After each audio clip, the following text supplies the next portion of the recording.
अग्निमीळे पुरोहितं यज्ञस्य देवऋत्विजं होतारं रत्नधातमम्।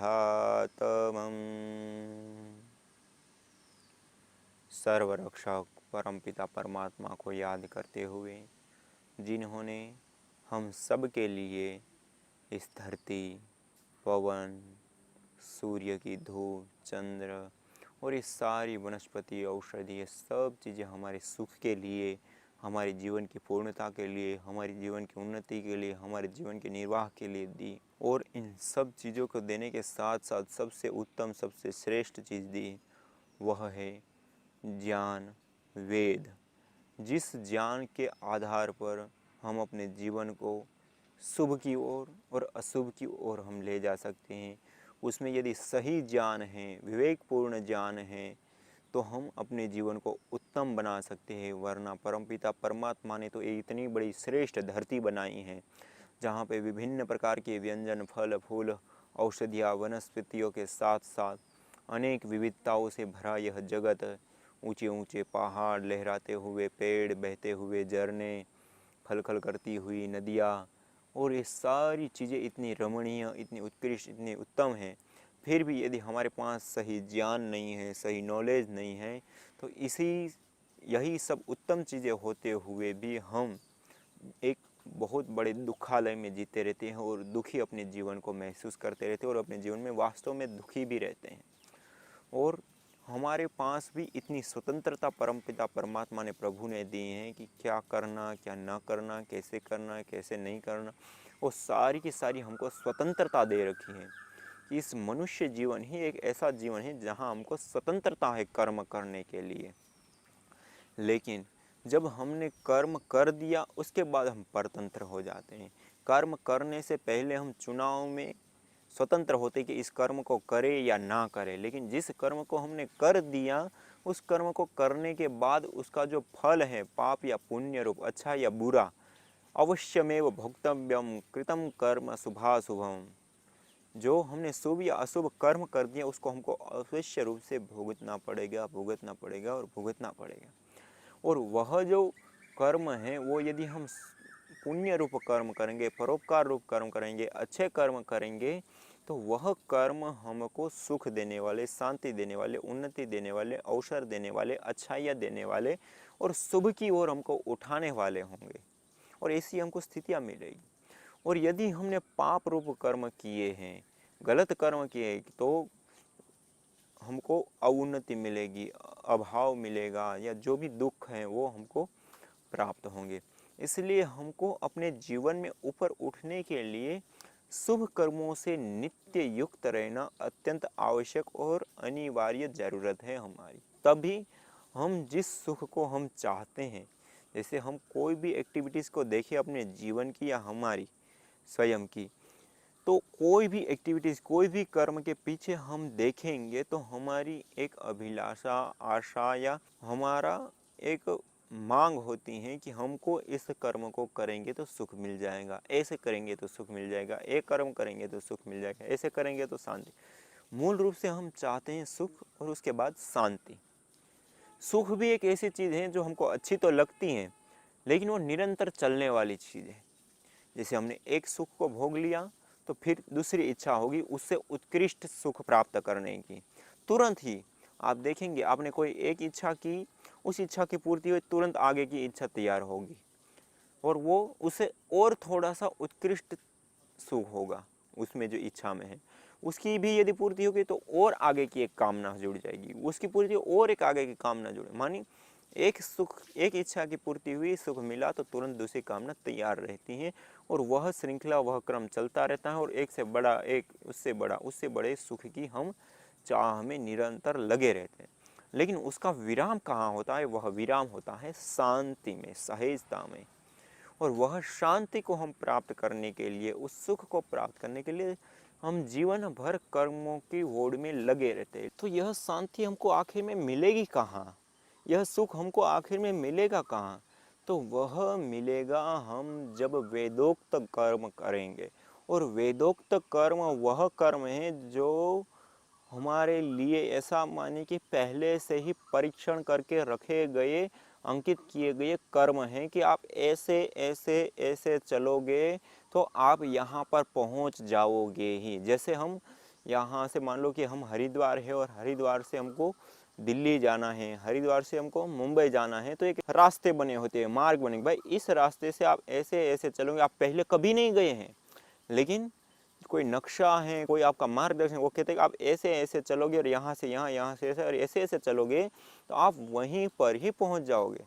और उससे अतिरिक्त हम अपना रास्ता ढूंढेंगे, कहीं पे भी हम काटेंगे रास्ता तो पता नहीं पहुँचेंगे नहीं पहुँचेंगे, पहुँचेंगे तो कब पहुँचेंगे। लेकिन ये निश्चित रास्ता है, सीधा रास्ता है, राजमार्ग है।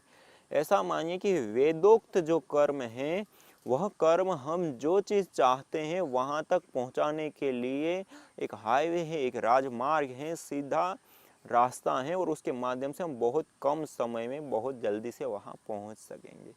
तो ऐसा है ये। और यदि इसके अनुसार नहीं चलेंगे तो हमको स्वयं को रास्ते बनाने पड़ेंगे, ढूंढने पड़ेंगे, इधर उधर भटकेंगे, कहीं कुछ मिला कहीं कुछ मिला, कहीं पहुँचे नहीं पहुँचे, कहाँ पहुँच गए, कहाँ जाना था क्या पता। और ऐसा ही होता है हमारे जीवन में। जब हमारे जीवन में एक जीवन की पूरी दृष्टि नहीं है हमारी विकसित, वैसा उत्तम ज्ञान नहीं है, दूर तक का जो हमको जहाँ पहुँचना है, क्यों हम काम कर रहे हैं, उस काम का उद्देश्य क्या है, हमारा जन्म हुआ है, जन्म का उद्देश्य क्या है, ये कुछ भी हमको पता नहीं, तो हम कैसे कर्म कर रहे हैं। और कर्म करके हम वर्तमान में जो सुख दिखाई दे रहा है उस सुख में हम तृप्त होते रहते हैं। कभी उसमें सुख आता है, कभी दुख आता है, बस ऐसे ही जीवन जीते रहते हैं और पूरा जीवन खत्म हो जाता है। तो ये हमारा निरर्थक जीवन हो जाता है। सार्थक जीवन वो होता है कि जिसमें हमने जो ये जन्म लिया है, वह जन्म हमने सुख के साथ साथ अंततः गत्वा हम परम शांति को प्राप्त कर ले, इसके लिए हमारा ये जीवन है। और उस जीवन की पूर्णता के लिए हमें वेद, उपनिषद, दर्शन, ब्राह्मण जिसमें हमको सटीक रास्ता बताए हैं, उस रास्ते से हम चलेंगे तो बहुत कम काल में, बहुत कम समय में हम वहाँ पर पहुँच जाएंगे।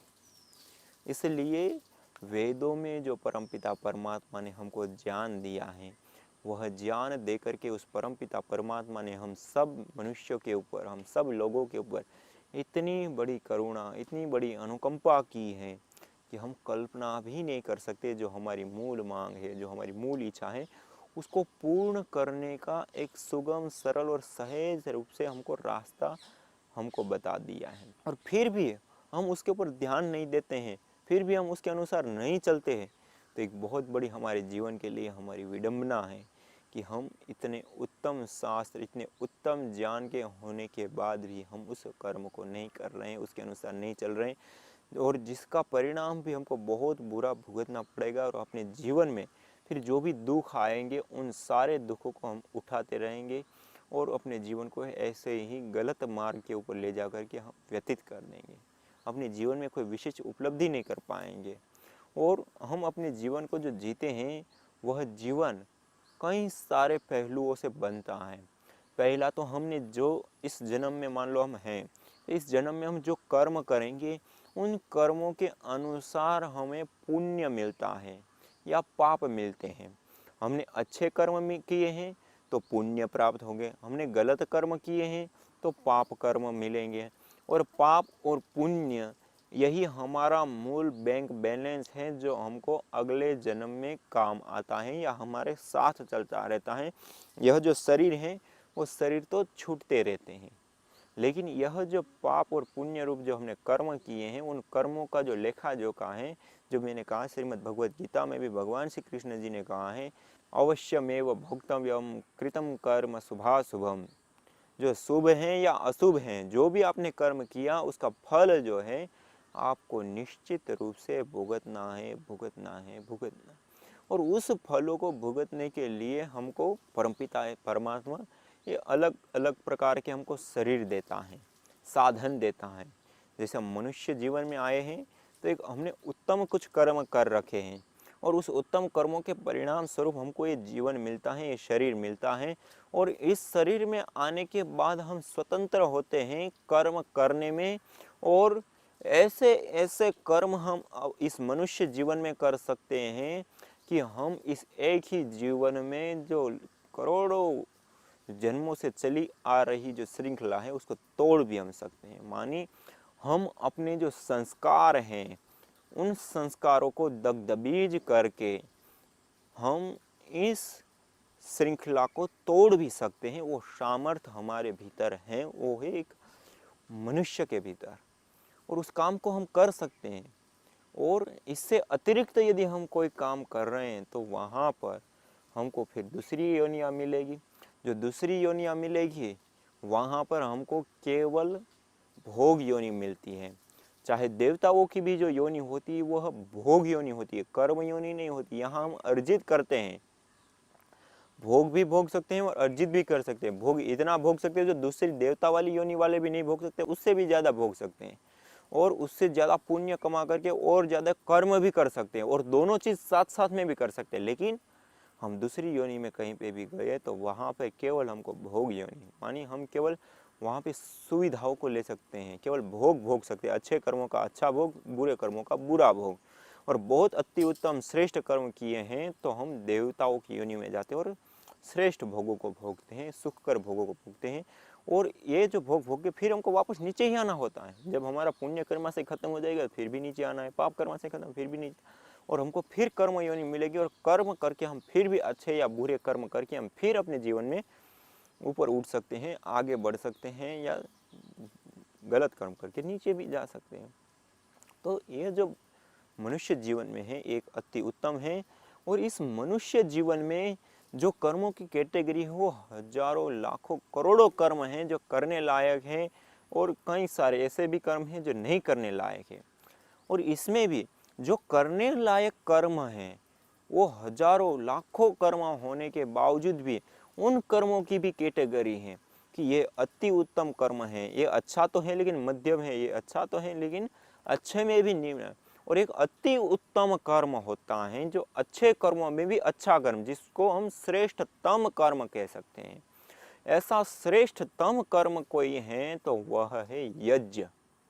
इसलिए सतपथ ब्राह्मण में कहा गया है यज्ञो वै श्रेष्ठतमम कर्म। ये जो तम प्रत्यय लगा है वो अति उत्कृष्टता को बताने के लिए लगता है, श्रेष्ठतमम कर्म है। और मीमांसा दर्शन में वहां पर तो धर्म की व्याख्या ही यज्ञ बताया, यज्ञ को ही धर्म बता दिया। और पुराणों इत्यादि में देखे तो आप इसकी कल्पना नहीं कर सकते। और वेदों में भी कहा दिया कि ये जो यज्ञ वै विष्णु, यज्ञ जो है विष्णु का स्वरूप है। इसलिए यज्ञ कर्म एक श्रेष्ठ कर्म है, उत्तम कर्म है, और हमारे जीवन के हर पहलू के साथ वो जुड़ा हुआ है। हम अपने जीवन में शरीर को स्वस्थ रखना चाहते हैं तो शरीर को स्वस्थ रखने का काम भी यज्ञ की ऊर्जा करती है। हम अपने जीवन में रोगों से युक्त हो गए और रोगों से निरोग होना चाहते हैं तो वैसी शक्ति भी यज्ञ की ऊर्जा में है। हम अपने जीवन में अपने मन को हमेशा सात्विक और उत्कृष्टता में स्थित रखना चाहते हैं तो वैसी भी एनर्जी, ऐसी भी ऊर्जा, वैसी भी शक्ति यज्ञ में है।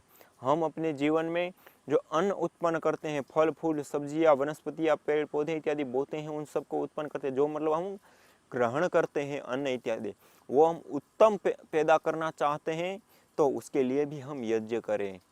तो इस प्रकार से हम देखें तो हर पहलू के साथ जुड़ा है।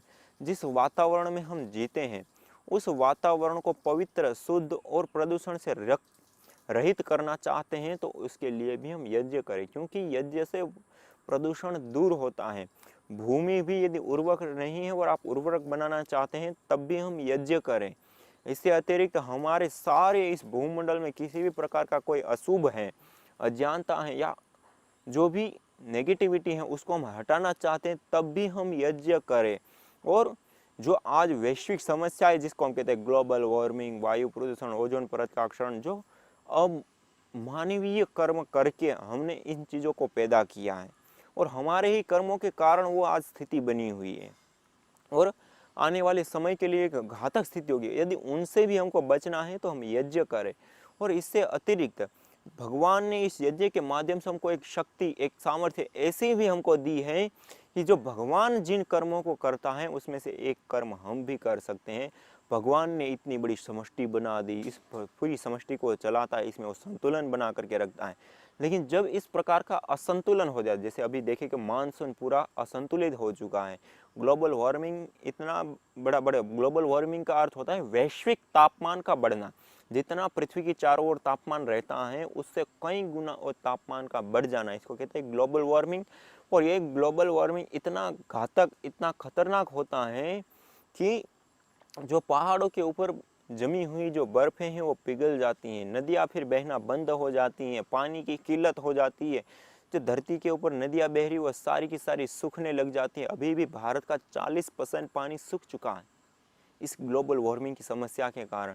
और पूरे ये जो पानी की जो उस ग्लेशियरों के कारण नदियाँ हमेशा बहती हैं, जिसके कारण अरबों खरबों एकड़ ज़मीन में खेती भी होती है। हजारों लाखों गाँव के साथ शहरों भी उन्हीं नदियों के कारण बसे रहते हैं, क्योंकि पानी से ही तो मनुष्य का जीवन है। इसलिए नदियों के किनारे बड़े बड़े शहर आप देखेंगे तो नदियों के किनारे ही देखेंगे, कहीं नदी नहीं होगी वहाँ पे कोई गांव शहर नहीं होते हैं। इसलिए इन सारी चीज़ों से हमको संतुलन बना करके रखना है, तो उसके लिए हमें यज्ञ करना अति उत्तम, श्रेष्ठ और अनिवार्य हो जाता है।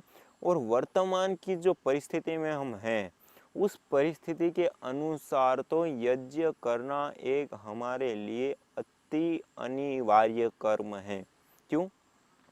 क्योंकि आज जिस मात्रा में कार्बन फुटप्रिंट बढ़ी है, कार्बन की मात्रा बढ़ गई है, उसके कारण जो ग्लोबल वार्मिंग की समस्या सर्जित हुई है, ओजोन परत जो सूर्य की किरणें धरती के ऊपर आती हैं उसे छन करके आती हैं तो यहाँ पे हमारा जीवन रहता है। लेकिन अब वो भी छन करके नहीं आते, उस किरणों के कारण सीधा कैंसर जैसी घातक बीमारियां लोगों को हो जाती हैं। पेड़ पौधों के ऊपर भी उसकी घातक असर रह पड़ती हैं। तो उनसे भी बचने के लिए वो जो ओजोन परत का क्षरण है वो अति घातक हो जाता है, और वो घातक क्षरण भी हमने जो प्रदूषण किया है उसी के कारण होता है। और उसको भी हमको वापस ठीक करना है तो हम यज्ञ करें, क्योंकि यज्ञ जो हम करते हैं उससे इन सारी चीज़ों में संतुलन होने लगता है। इसलिए मैंने कहा कि जो परमपिता परमात्मा ने हमको यज्ञ दिया है उस यज्ञ से हम इतना बड़ा काम कर सकें, पूरे भूमंडल में जो असंतुलन है उसको संतुलित करने का काम हम मनुष्य होते हुए भी कर सकते हैं। इसलिए वेदों में भी कहा है यज्ञो वै भुवनस्य नाभिः। ये सारा का सारा जो चराचर जगत है, भूमंडल है, ब्रह्मांड है, इन सारे ब्रह्मांड का धुरी, इस सारे ब्रह्मांड का संतुलन करने वाला कोई धुरी है तो वह धुरी है यज्ञ। उस यज्ञ को करने से सारे वायुमंडल, मानसून, ओजोन परत या फिर ग्लोबल वार्मिंग, वातावरण प्रदूषण, सब जगह पर एक संतुलन स्थापित होता है। और उस संतुलन के कारण ही हमारा जीवन यहाँ पे रह पाएगा। उस संतुलन के कारण ही इस समष्टि का, इस धरती का भी जीवन संभव है, अन्यथा ये सारा का सारा विनाश की ओर जाता है। इसलिए सब जगह पे संतुलित स्थापित करने के लिए हम यज्ञ अनिवार्य रूप से करें। और आज हमारी आवश्यकता है ये। यदि आज हमने इस यज्ञ को नहीं अपनाया तो हम वायु प्रदूषण से ग्रसित होंगे, और वायु प्रदूषण से ग्रसित होंगे तो आप देखिए आज 18 साल से नीचे की आयु के जो बच्चे हैं वो भी 50% से भी ज़्यादा, मान लीजिए ऐसे बच्चे हैं जो लंग्स से संबंधित कुछ ना कुछ समस्याओं से जूझ रहे हैं। जो छोटे बच्चे हैं, बड़ों की तो आप बात ही छोड़ दीजिए। और जिस समय शहरों में जो लोग रहते हैं वो शहरों में कभी कभी जो अत्यंत प्रदूषण की लहर बन जाती है, बहुत ज़्यादा मात्रा में प्रदूषण बढ़ जाता है, उस समय वहाँ का जो प्रदूषण है वो इतना बढ़ने के कारण कितने लोग मर जाते हैं।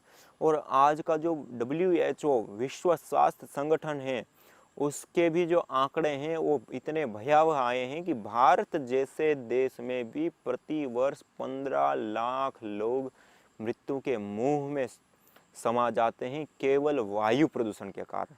और इसी प्रकार से चीन जैसे देश में 25 लाख लोग प्रति वर्ष वायु प्रदूषण के कारण मृत्यु के मुंह में समा जाते हैं। और पूरे विश्व में प्रति वर्ष 70 लाख लोग मर जाते हैं केवल वायु प्रदूषण के कारण। अब आप देखिए कितनी खतरनाक स्थिति बन रही है। ये मनुष्यों के लिए तो जानलेवा हो चुका है जो हमने ये प्रदूषण करा है वो, लेकिन हमारे मनुष्यों के साथ साथ इस सारे भूमंडल में रहने वाले जो अन्य भी जीव है, पशु पक्षी कीट पतंग या ऐसे जो अन्य भी जीव है उनके ऊपर भी बहुत बड़ा इसका घातक असर हो रहा है। और अभी के वैज्ञानिक लोगों के और मेलबर्न यूनिवर्सिटी के आंकड़े हैं कि 2030 तक में इस धरती पर जितनी प्रजातियों के जीव बस रहे हैं उसमें से 30% प्रजाति के जीव इस धरती पर 2030 तक में नहीं होंगे।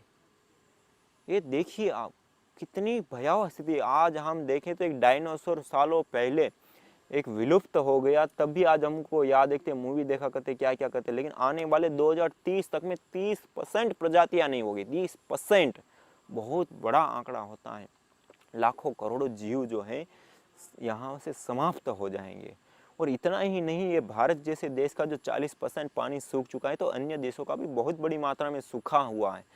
लेकिन जो आने वाला समय है, आने वाले समय में 2030 से 40 के बीच में इस भारत का पानी जो है 50% से भी ज़्यादा सूख चुका होगा, जिसके कारण पानी की भी बहुत बड़ी किल्लत होगी। और पूरे विश्व में आने वाले 2075 से 100 के बीच एक ऐसी स्थिति आएगी जब यहाँ पे धरती पर रहने वाले जो लोग हैं वह पीने के पानी के लिए भी बहुत बड़ी समस्या से जूझ रहे होंगे।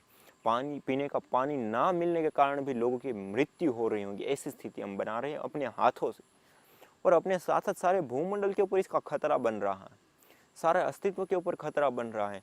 और हम अभी हमारा जीवन है उसमें ही इतनी आपदाएं और इतनी सारी स्थितियां बन चुकी है, तो आप देखिए अब आने वाली जो पीढ़ियां है उसके लिए क्या होगा, कैसे जिएंगे वो इस धरती पर, कैसे सांस लेंगे इस धरती पर। तो हमको अब सावधान होने की आवश्यकता है, जागरूक होने की आवश्यकता है। और ये जो अशुभ हम कर रहे हैं, जो प्रदूषण फैला रहे हैं, उसको हम कम से कम करें। और इस प्रदूषण के निवारण के लिए हम यज्ञ अवश्य अपनाएं, अग्निहोत्र अपनाएं, और अपने जीवन में यज्ञ को, अग्निहोत्र को, हवन को अपना करके अपने जीवन को भी धन्य करें, स्वास्थ्य के लाभ को भी प्राप्त करें, मन की शांति को भी प्राप्त करें, घर की पवित्रता को भी प्राप्त करें। और उसके साथ साथ एक बहुत बड़े पुण्य को कमाते हैं हम यज्ञ को करके, क्योंकि यज्ञ से परोपकार होता है। और उसके साथ साथ सारे इस चराचर जगत में हम दिव्यता का आदान करें। तो इसके लिए हम दैनिक यज्ञ को अवश्य अपनाएं। तो आज इतना ही। इसी के साथ ओम शांति शांति शांति।